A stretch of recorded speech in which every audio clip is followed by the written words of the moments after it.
Dear colleagues, it's a pleasure to see you at the Euro Conference on this remarkable day for Lithuania. I'm Giedrius Simonavičius from the Bank of Lithuania, and I will moderate this press conference. I'm pleased to present the participants of the press conference. So I will start from the left. Mario Draghi, President of the European Central Bank, Chairman of the Bank of Lithuania, Vitas Vasiliauskas, Jyrki Katainen, Vice President of the European Commission, responsible for economic and monetary affairs and, of course, the Euro, and Minister of Finance of Lithuania, Rimantas Šadžius. A few words on technical side of things. This conference, as you know, will be broadcasted directly, so questions have to be asked with the microphone. It is very important. Also, as usual, if you have a question, please raise your hand, introduce yourself, and say to whom your question is addressed. And of course we have translation, so you have headphones, and channel 1 is for English, channel 2 for Lithuanian. And I would like to remind one very important thing. As you know, VCB has so-called quiet period. That's why we should focus on Lithuanian issues. That's why we are here. So therefore, colleagues, we are ready for your questions. Yes, please. Kristina Jackundė, Lithuanian National Television. A question to Mr. President, Mr. Draghi. In your point of view, what are the most important benefits could Lithuanian people could expect from Euro, and could Euro be beneficial for Lithuania, talking about geopolitical situation and tensions across the borders? Thank you very much. I'm sorry, and the same question to Mr. Vasiliauskas. Pone Vasiliauskas, ar galėtumėte tą patį atsakyti lietuviškai jūsų požiūriu? Christina, could you repeat the question to Mr. President? Okay, what are the most important... Slowly. Okay, what are the most important benefits could Lithuanian people expect from Euro? And also, could Euro be beneficial for Lithuania, talking about geopolitical situations and tensions across the borders? Thank you very much. Thank you. Both the Euro area and Lithuania will benefit from each other. Lithuania will benefit from belonging to the same currency, to sharing the same currency with the rest of the Euro area. Its economic contribution, together with the other Baltic states, is quite significant. Is about around 2% of total GDP, total exports, and 1.5% of total GDP. It's a sign that the way to go for the Euro area is to go for greater integration. The greater integration by itself has carried and will continue to carry to all its participants further benefits in terms of better functioning markets, mutual sharing of sovereignty. That's the most important thing to understand. Countries on themselves very often have lost sovereignty being on their own. They can regain sovereignty sharing their national sovereignty with others. That's our experience with monetary policy, for example. That is the main benefit. As far as I would say, you mentioned the geopolitical risk. I'm not, in a sense, the best equipped person to comment on these issues, but certainly to be part of the same Euro family, it should make people feel safer. Thank you. Okay, so I have asked to speak in Lithuanian, yes, as I understood. Na, tai kalbant apie, iš tikrųjų, ką duos mums euras, ką duoda mums euras, tai vėlgi, aš tikrai manau, kad esminis momentas tai yra, bendrumo jausmas. Tai yra būtent integracija, tolimesnė integracija. Tai yra labai nuoseklus sekantis mūsų ekonominis žingsnis, kuris buvo užprogramuotas 2004 metais. Ir manau, tai yra svarbiausia. Mano kaip Centrinio banko vadovo įsivaizdavimas yra stabilumas, yra vertybė. Tai aš manau, su bendra valiuta mes eliminuojam vieną iš svarbiausių rizikų, tai yra valiutos kurso rizika. O tai duoda be jokios abejonės stabilumą. Todėl stabilumas ir didesnė integracija yra tie du esminiai faktoriai, kurie iš tikrųjų reiškia gerovę ir perspektyvas tokiai mažai atvirai ekonomikai kaip Lietuva.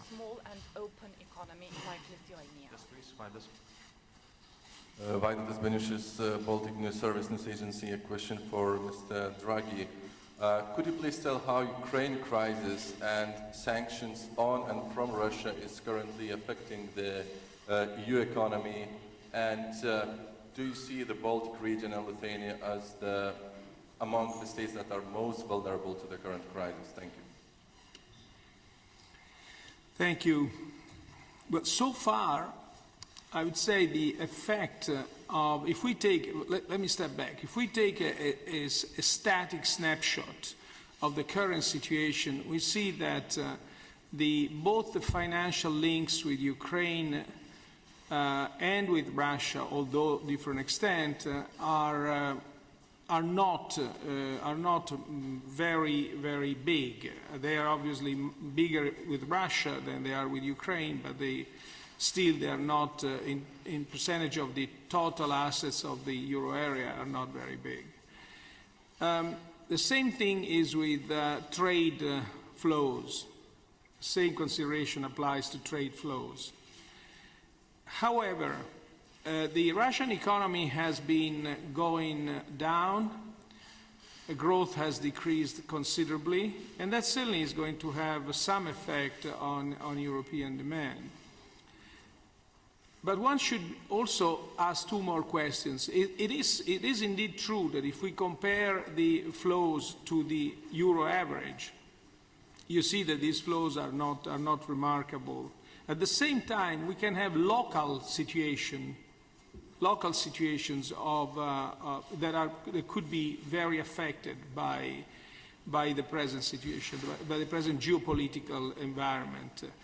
And we have to have an eye to energy, of course, first and foremost. And the second consideration we have to make is that this is a pretty static view. We don't know how it will unfold in the future. So it would be, I would think at this stage it would be premature to foresee what the final consequences of these developments will be.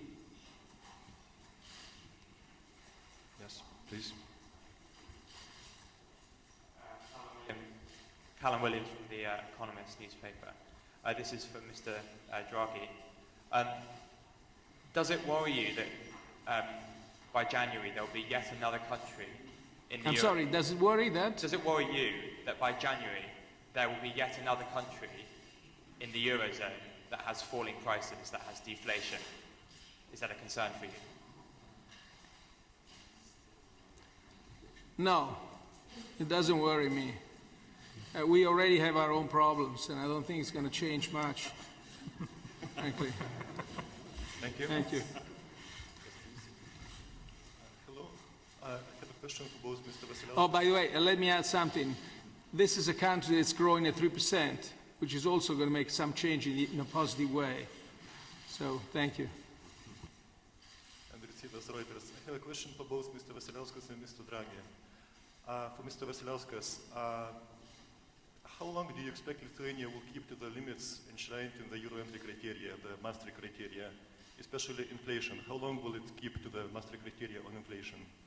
And for Mr. Draghi, you said in front of European Parliament hearing on Monday that ECB is ready to alter the size and the composition of its unconventional interventions.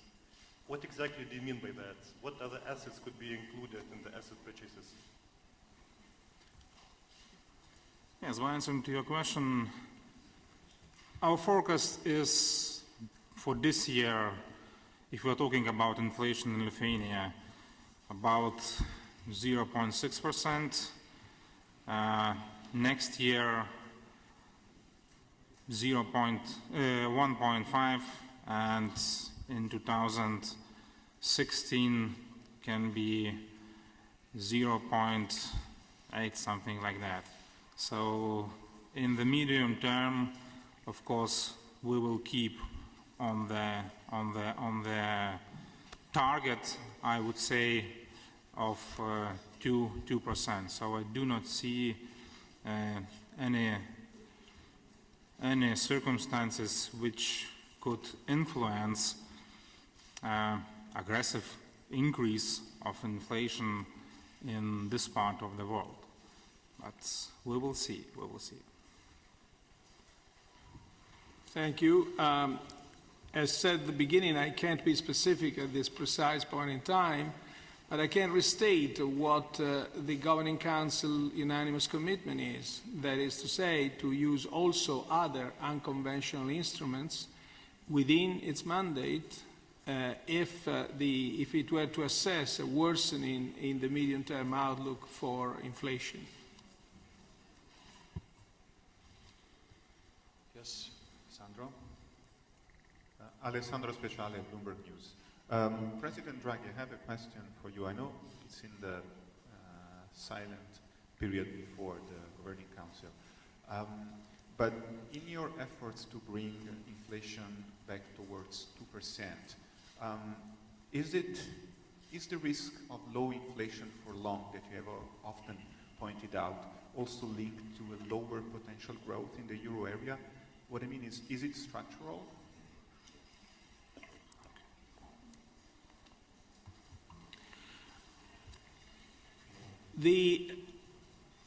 We believe that the experience of the last 2 years shows that the longer the period of too low inflation lasts, the higher is the likelihood that it's low because of what you said, because of weak demand, because of high unemployment, because of a high slack. In other words, the longer the period of low inflation lasts, the more important would become the cyclical component of our business cycle.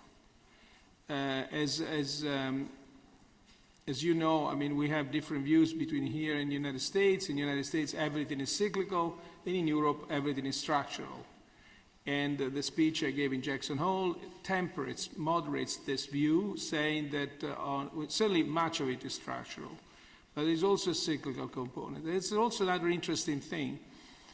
When we go back and analyze the last 2 years' inflation, we see that inflation in 2011 was 3%, now it's 0.4%. And for a long time, we said that this would depend on the behavior of oil and food prices. And in fact, if you take that into account, you would explain something like 80% of the fall in inflation. But then after the oil prices, the dollar prices of these components stopped declining or declined more mildly, it was the exchange rate appreciation which in a certain sense compounded on this. And then we had the relative price adjustment that certain countries had to undergo because their prices were completely out of range and they had to turn back and become competitive again. So all these were causes, and looking at these causes would explain the whole of the fall in inflation. Now, over the more recent past, we see that a quarter of the forecast error that we made in forecasting inflation is not due to the mistakes we made in forecasting assumptions about the oil price, about the food price, about the exchange rate, and so on, but it's due to other factors, one of which is, again, is unemployment, one of which is the slack, the size of the slack of the economy. Thank you. Thank you. Yes, please. Just wait for my microphone. Oh, sorry. Yeah. Todd Buell from the Wall Street Journal. Mr. Draghi. Conference, monetary policy. I'm going to say this. I'm going to have it in 1 week, so it's just... I expect it will be a question about Lithuania. It's not about monetary policy. I have a question actually about the remark that you made in the speech where you praised the fiscal reforms of the Baltic countries, and I'm wondering to what extent can that be read as perhaps a signal to other, maybe larger Eurozone countries that they also need to maybe pick up the pace on fiscal reforms? Thank you. In the experience of the Baltic countries shows three things. The capacity to run fiscal consolidation in a growth-friendly way, both as far as composition of consolidation and timing of consolidation, and basically mastering public support behind this effort, precisely because these consolidations were growth-friendly. I mean, this is, I wouldn't call it a lesson. I don't like to give lessons to anybody, but it certainly is a powerful message to everybody else. Thank you. Yes, colleagues. Milda. Yes. Mr. Draghi, Milda Shapatita from Bloomberg News. Just a follow-up on the example of the Baltics and Lithuania being sort of a lesson or, appraisal for good reform. But is it fair to say that this is a success? A lot of people have immigrated. Lithuania has lost a lot of young and educated. Do you see potential risks for the economy and growth from losing the young and educated?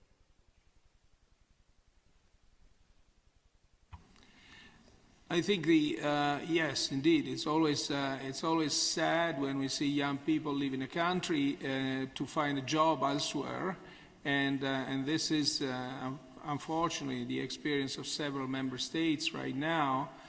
At the same time, you see that when countries go back to growth, you have opposite flows of immigration. People like to work in their own countries, so they tend to come back. And I'm sure that this is what the Baltic examples, but also Lithuania will show, and is showing, as a matter of fact. And that's what I want to say. I mean, as far as future challenges, we'll comment later, perhaps. Thank you. Yes, Rasa, please. Salukaitytė iš Delfi klausimas ponui Šadžiui. Tiesiog noriu paklausti, Lietuva perspėjama neatsipalaiduoti dėl fiskalinės drausmės. Ar planuojamos, tarkime, kitais metais išlaidos nepažydžia to dalyko ir kaip ketinama iš tikrųjų kontroliuoti? Mes iš tikrųjų nesiruošiame atsipalaiduoti ir šios nuostatos buvo įrašytos į vyriausybės programą, buvo deklaruota naujosios vyriausybės, kurie atėjo į Lietuvą po 2012 metų rinkimų, kad griežta fiskalinė politika bus pratęsiama, tęsiant tas reformas ir tęsiant tas nuostatas, kurios buvo įgyvendintos ir ankstesnės vyriausybės.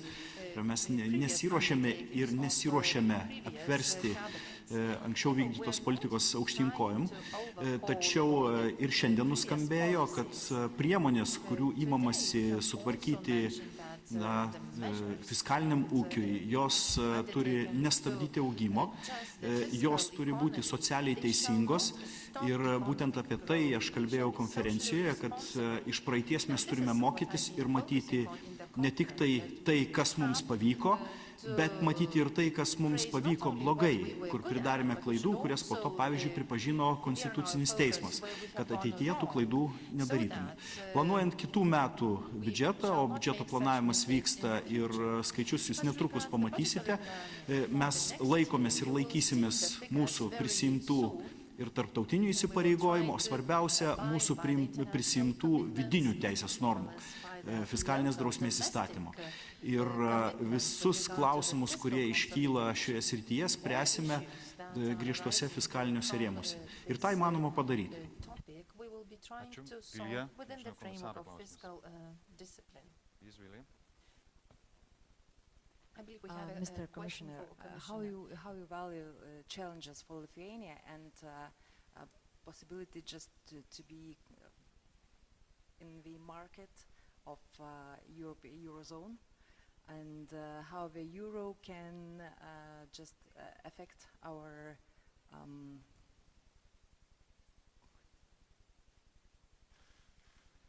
competitiveness. Thank you. Thank you. Thank you very much. As we heard in the previous session, Prime Minister and Minister of Finance said that euro is not the value itself, but it can be a tool to achieve better economic growth. Euro can bring stability. There is no risk, exchange rate risks, which may be remarkable for those who plan to do investments.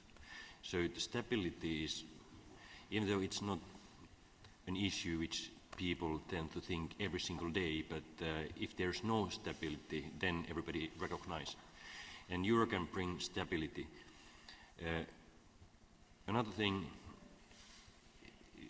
and this is a very important aspect of competitiveness.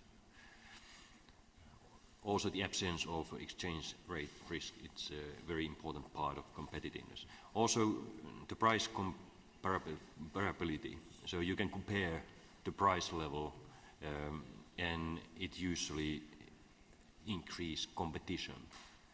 And competition is a precondition of productivity and competitiveness.